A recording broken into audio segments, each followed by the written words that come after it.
I'm educational justice coach Lindsay Lyons, and here on the Time for Teachership podcast, we learn how to inspire educational innovation for racial and gender justice, design curricula grounded in student voice, and build capacity for shared leadership.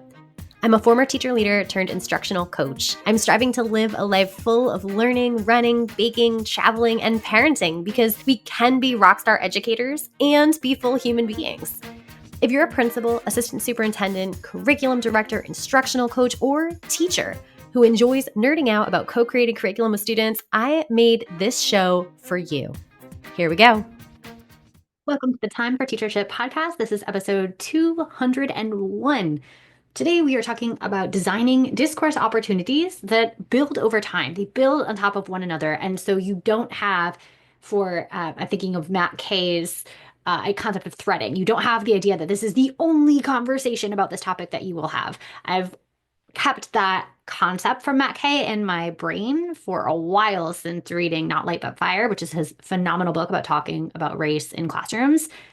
And of course, this is not the only conversation you're going to have about high emotion topics like race, like injustice, any sort of identity-based injustice is really what my heart goes to.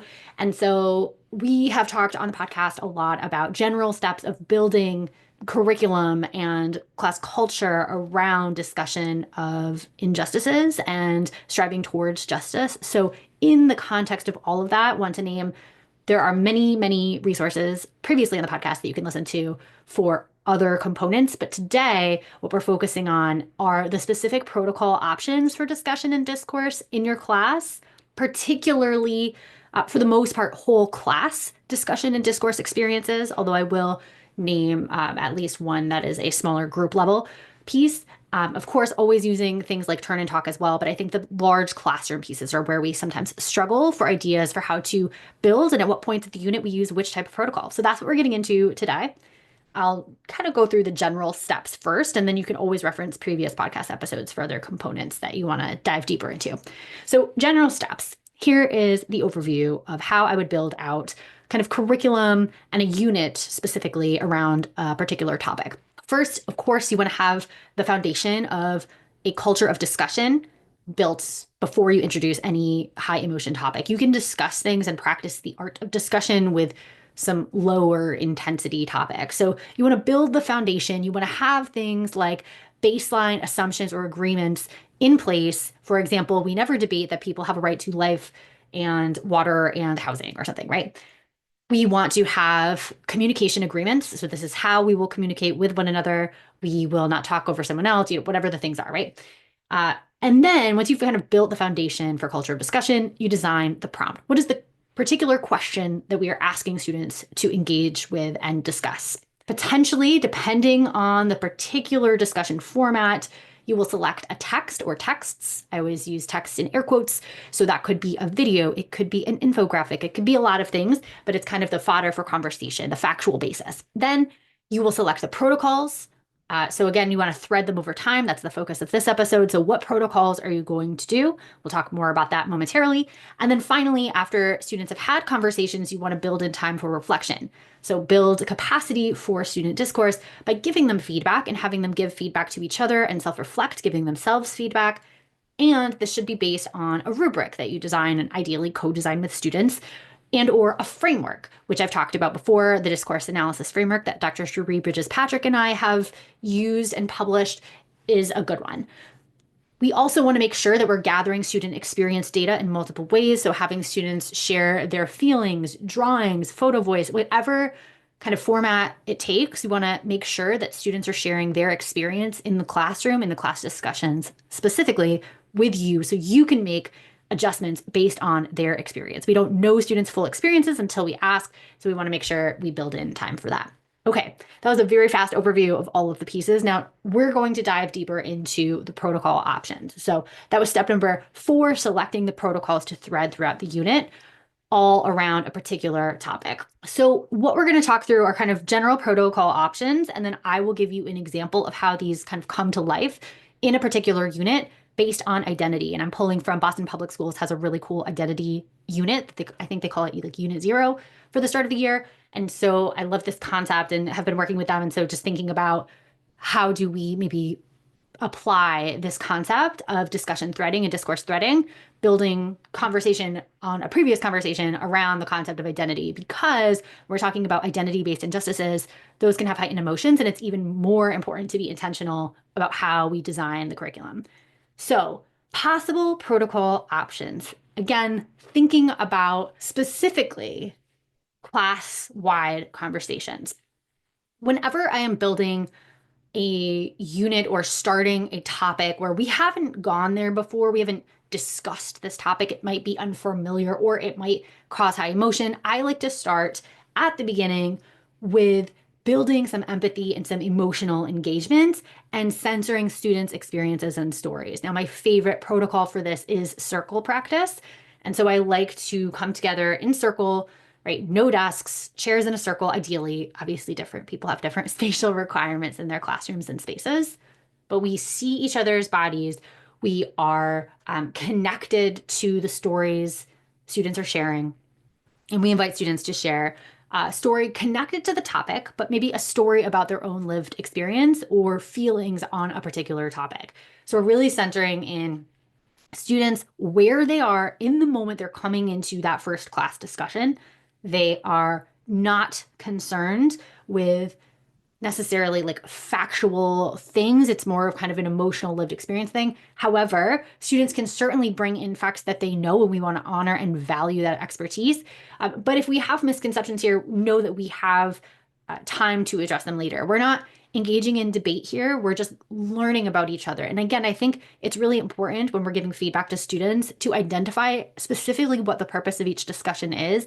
I would say at least for you as an educator, what we want to know about the beginning stages is we want to encourage and foster curiosity, a deep understanding of others, a practice of listening deeply, of emotional engagement. Like that's the beginning stages. I think we also want to make sure that students see value in what they are bringing, their current experiences. Often, particularly for students who feel very disconnected from traditional schooling, have not maybe been successful, quote unquote, in a traditional way, in a grading way in school. I think a lot of that brings itself into class conversations. And when you see the students who might be shutting down, a lot of times that might be because they're fearful that they're going to get an answer wrong or they don't have the correct background knowledge. And I think sometimes we use the phrase, and I've talked about this before, background knowledge as like this very specific set of factual things that students must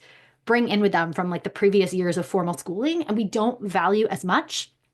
I'm saying this as a we because I've done this as well, of course. We don't value as much the things that students are bringing from their own lived experiences and lives and things outside of formal schooling.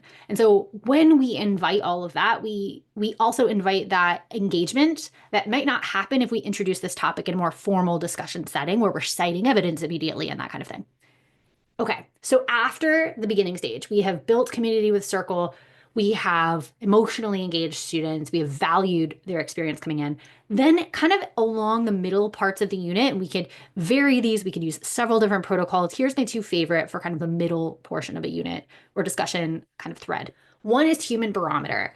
This is great for inviting students' initial thoughts. So, take a position, and we're going to discuss your reason for taking that position in small groups wherever you're standing. So imagine a classroom where one side of the room is agree and one side of the room is disagree. And then I have recently come to love the part in the middle. So I think sometimes we, particularly part of, I think, US culture, we are like, we're going to create arguments, we're going to stand firm in our position. And I think students have seen a lot of that in the political landscape lately. They are very familiar with take a position and defend it.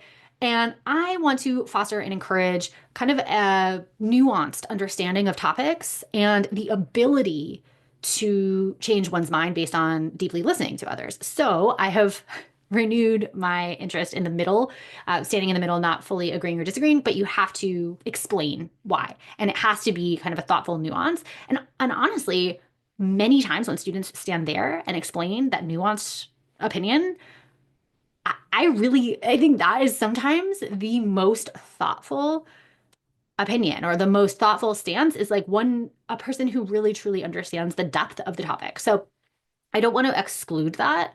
And if it turns out that everyone in your class stands in the middle, you might have to be like, okay, where are you like 75% leaning towards? Stand on that side of the room just to like foster a better discussion. But human barometer, take a stance. So you would share a statement.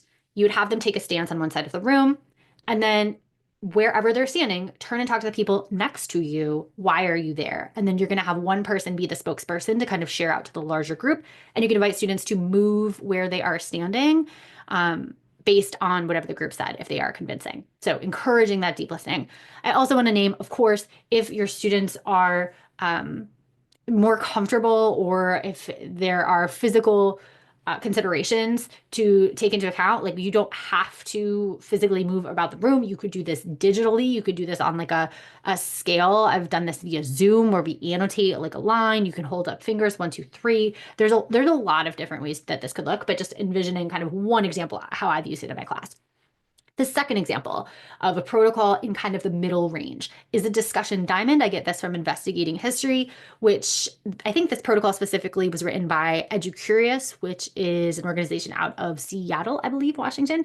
And I love the opportunity for written and verbal discussion in groups of 4.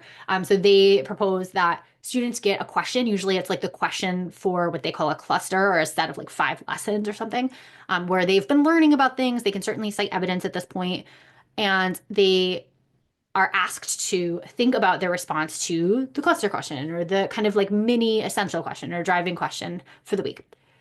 And students will have some think time. They will get a piece of paper with a diamond drawn on it. And because there's 4 people, the diamond will be divided into 4 quadrants, and each student gets to write in one of those quadrants on the paper. You could also do a chart paper. You could also do Post-its that go on the paper. So whatever you need for accessibility. Hi, this is Leah popping in to share the resource for this episode, a discussion resource bank. You can find it at the blog post for this episode, www.lindsaybethlyons.com/201.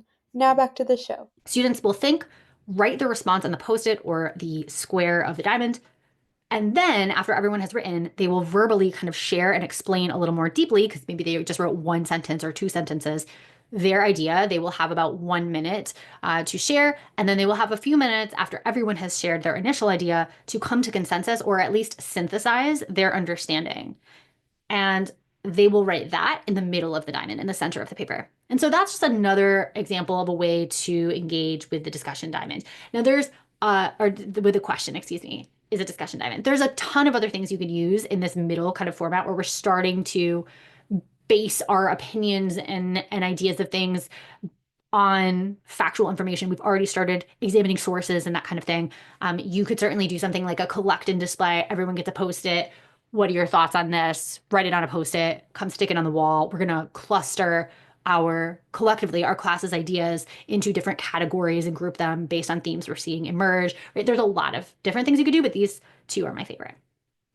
Finally, to kind of end the unit, I really like Socratic Seminar, and I specifically like it because it's very student-led. The teacher ideally does not even sit in the seminar itself. They sit kind of behind the seminar. And I'm encouraged by a recent book I've been reading. I think it's called Hands Down Conversation. I'm interviewing the authors on this podcast. I'm very excited about it, so stay tuned for that episode. But this is something that is possible even at the K through 5 level, because that book is specifically about elementary students in kindergarten through 5th grade and how this is possible there as well. But students are really leading the conversation around a question. This is really good for nuance. This is great when students can cite sources. So they've really done a deep dive, not just looked at one source, but they've been looking at sources for weeks now. They have fully developed their kind of opinions as much as they can in a unit of study, right? And this is where they have enough that they can just kind of take the conversation and go with it. They do not need constant teacher intervention or redirection or further kind of active questioning in the sense of, they don't understand this and they need to clarify. But this is where they really thrive. And so I like some sort of structure that gives them the ability to run with it. And of course, as a teacher, you are on the outside, right? Or as a coach, you are collecting information, maybe writing a transcript, identifying misconceptions to, of course, address later. Or what I love about that Hands Down Conversation book is that there are several mini lessons where it's like, okay, if is happening in discussion. This is a skill students need to build, or this is a gap in the skills. Here is a 3 to 5 minute mini lesson where you can teach them this idea of, for example, building on one another. Here's a poster that's like step 1, 2, 3 that you can have as an anchor chart for this mini lesson or skill. And then we could teach it to them in the next day. And then we come back to this idea we're constantly building skills. So all of that to say, Socratic seminar or some sort of whole class, completely student-led conversation where we can get to nuance, where students can cite a plethora of sources. And of course, having more sources or even opportunities where students have like a kind of like a jigsaw, but even more like students do their own research, or we have a ton of sources and students can take on the ability to be like the quote unquote expert in a particular niche area of this topic, so that we have a lot of students bringing very different sources to this conversation and we're not all citing the same 3 sources. I'm sure we've all engaged in conversations where we're like, okay, yes, we got it. We've heard the source cited and this specific sentence of this source cited like 10 times in this conversation. Like, let's get something new going. So again, also a testament to your selection of texts and make them varied and make Socratic seminar come at the end of like a really robust unit where students have had many chances to find sources. Okay. That's enough talking about all of the protocol examples. What I want to do now is take you through a specific kind of progression for an identity-based unit. So here's an example. Again, we're starting at the beginning. Let's do a circle. I might do an opening ceremony. So circles have opening ceremonies, closing ceremonies, and kind of a full circle round or more than one. So here's what I would do to start the circle. In one word or movement or image, if you have, I like using climber cards, which are just, I'm sure there exist in different iterations, but then these have some art from the author and they're just kind of like metaphors for how you might be feeling. And so I like giving students the option to pick one up and say that, this is how I'm feeling in an image. So how do you feel right now? Get everyone participating in some form, perhaps not verbally, but some way. So we kind of get to experience everyone's where they are. Then for the full circle, I might invite students to say, what is the story of your name? I might give some sentence starters. My name means, I like my name because the person who gave me my name is, my name makes me feel, right? So tell us about your name. Every student is going to have something to contribute, at least in conceptually, right? Content-wise, we might have some supports available for students who need a translation partner or think time to be able to translate. But the story of their name, like all students have an opinion about their name, or maybe it's, I totally don't have an opinion about my name, but that is something I can share, right? Then as a closing ceremony, I would invite students, again, the practice of deeply listening is what's important here, to share something, just one thing that they learned about someone else during that circle. Okay. And then from there, what I would do is I would maybe move on to a human barometer protocol. Right. I might say, actually first I would do maybe an adaptation of this where we're doing 4 corners. Okay, so when I'm describing who I am, the most important thing I first say is about my hobbies or skills. If that's true, go in quadrant 1 of the room. My family or friend groups, go in quadrant 2. If the most important thing to you is your race or gender, go in quadrant 3. Most important thing is the language you use or where you were born or where you have lived growing up. Quadrant 4, right? And so then we're kind of seeing what's most important to people. So again, kind of a witnessing and building on of our previous conversation, learning about students' names. Then formally start human barometer, perhaps with agree, disagree, or like even more basic, like a yes, no. Do you think would be how I would start these questions. Do you think people are treated unfairly because of their race in the United States? So we're building on these identity concepts. Yes or no? Right? Move your body to one side of the room, stand with the people nearby. Why are you standing there? Right? Do you think people are treated unfairly because of their gender in the United States? Because of their language or nationality in the United States, right? You would keep going with this progression. Then you might say, do you think people are treated unfairly because of their race in this school, their gender in this school, their language or nationalities in this school, right? We're kind of building conceptual understanding and starting to get to some more perhaps high emotion or kind of intense, maybe uncomfortable topics, particularly for the teacher or school leaders. But we are inviting students to share these opinions, and they are based again in student experience predominantly at this point. But then I think at the last one I would do for human barometer, again, we're building on previous human barometer questions. do you know of any news or current events that relates to people being treated unfairly based on their identity? So now we're inviting students to bring in factual understanding and things that they've noticed, their lived experience outside of class, right? So we are kind of inviting a wider variety of things there. I would do an emotional check-in after this. I think that would be really important. And then, I would do obviously several other pieces throughout the unit, but then to just skip to the culminating piece, once we've really engaged in lots of texts and understanding and grounding in facts, built our skills over time, I would do a Socratic seminar. So Socratic seminar, usually I push all the desks together. I like to give students, unlike Circle, some space to write. I would want them to have something, whereas Circle, we're just truly listening, purely listening. And Socratic, we might be taking notes. We might be preparing a response to something someone else said. We might be like, that's so good. I need to remember that concept. So light, if any, facilitation by the teacher, desks together, teacher sits outside of that kind of desks together, circle or square, and students are really leading us. And again, I would give a worksheet to kind of track your thinking in real time. Also, some students just really like the idea to pause and think. So there might be moments where you pause the discussion, the Socratic seminar, and say, all right, we've heard from half the class at this point.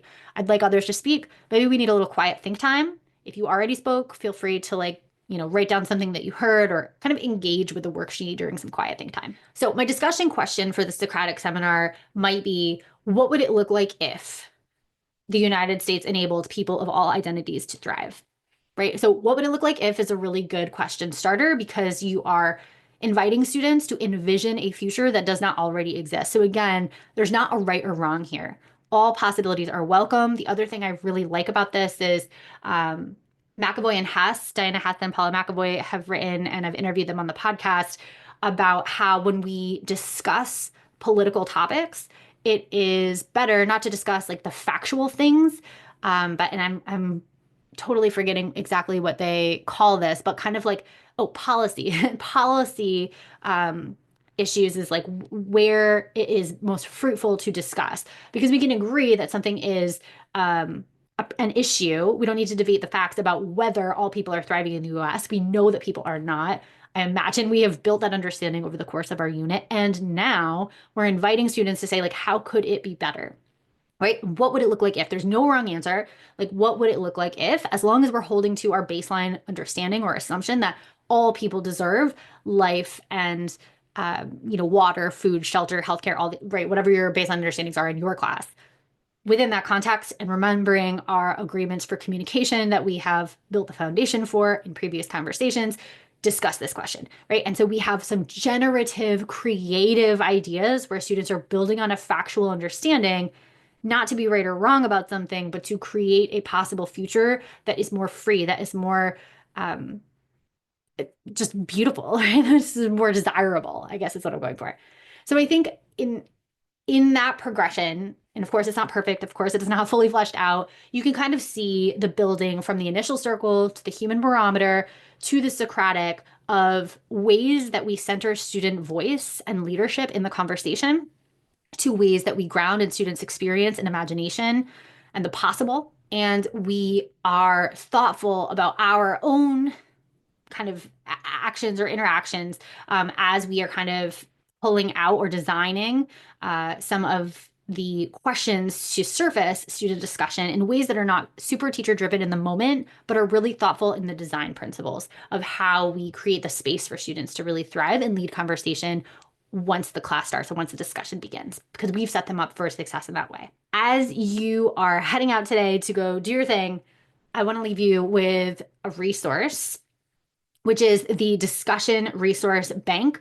Several of the examples shared today, including Human Barometer, which could be a new setup for some folks, have these kind of template slides that I use and I share with folks who want to engage in those. So lots of templates for discussion-based activities in this slide deck. Going to link it in the blog post for today's episode. You can access that at lindsayBethLyons.com/blog/201.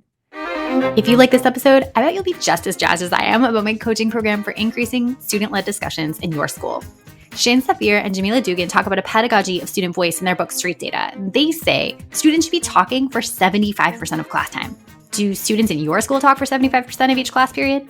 I would love for you to walk into any classroom in your community and see this in action. If you're smiling to yourself as you listen right now, grab 20 minutes on my calendar to brainstorm how I can help you make this big dream a reality. I'll help you build a comprehensive plan from full-day trainings and discussion protocols like Circle and Socratic Seminar to follow-up classroom visits where I can plan, witness, and debrief discussion-based lessons with your teachers. Sign up for a nerdy, no-strings-attached brainstorm call at lindsaybethlyons.com/contact. Until next time, leaders, think big, act brave, and be your best self. This podcast is a proud member of the Teach Better Podcast Network. Better today, better tomorrow, and the podcast to get you there. Explore more podcasts at teachbetter.com/podcasts, and we'll see you at the next episode.